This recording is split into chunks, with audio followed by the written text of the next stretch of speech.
Good morning. So good to see you. It's fun to be up here and see all of your faces.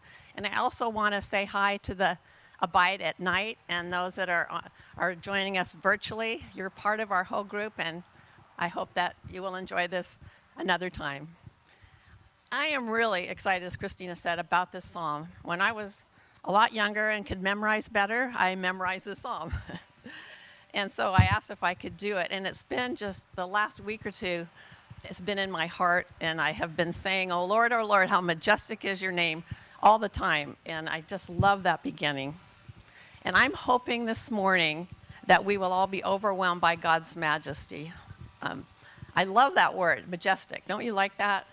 It conjures up lots of images, spectacular, impressive, magnificent images of what we've seen and where we've been in God's wonderful creation. In England, they call the Queen Your Majesty, Your Royal Majesty. But she's nothing like the majesty of our God.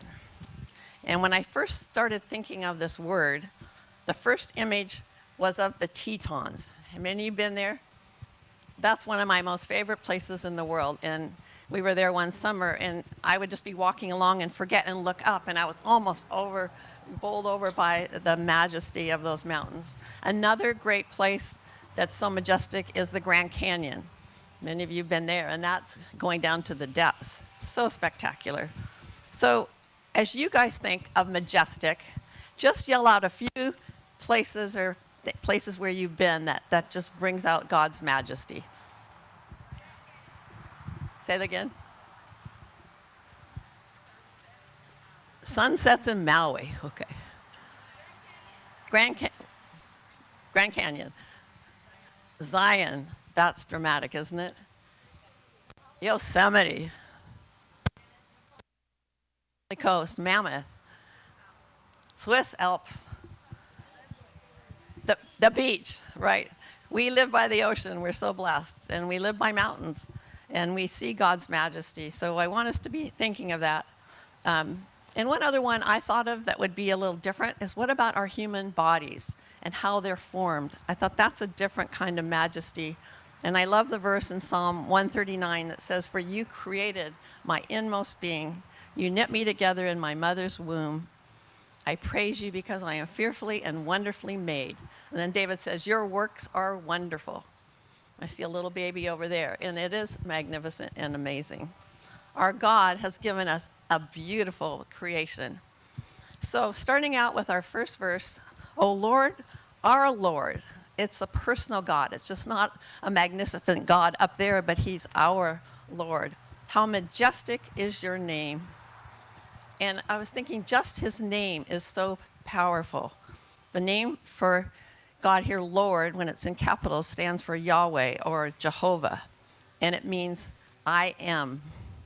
It comes from an encounter of Moses in the desert. We all mostly know the story. He was wandering in the desert and saw a bush that was on fire, but it wasn't burning up. So he had to go and check it out and see what was going on. And as he got close, he hears God's voice saying, "Moses, Moses, don't come any closer, because the ground you are standing on is holy ground." And then he said to Moses, "I am the God of your father Abraham, the God of Isaac, and the God of Jacob." At this, it says Moses hid his face. Can you imagine having a bush talk to you like that? Sometimes these stories that we're so used to, when we really think about them, they're absolutely amazing. Moses was afraid, of course. He didn't want to look at God. So then God told Moses that he knew of the plight of the Israelites in Egypt as slaves, and he wanted Moses to go and free them. So here's poor Moses out in the wilderness, and he's supposed to go free them. And he said, what if they ask the name of the God who sent me? What should I say? And God said to Moses, "I am who I am." Isn't that a name that we never would hear from anyone else? That's what you're to say. Also say that I'm the Lord, the God of your fathers, Abraham, Isaac, and Jacob. He has sent me to you. And then I love this verse that I hadn't seen. "This is my name forever, the name you shall call me from generation to generation." Powerful, and that's the name that David here is now using in this psalm. And that verse goes on to say, "You have set your glory in the heavens."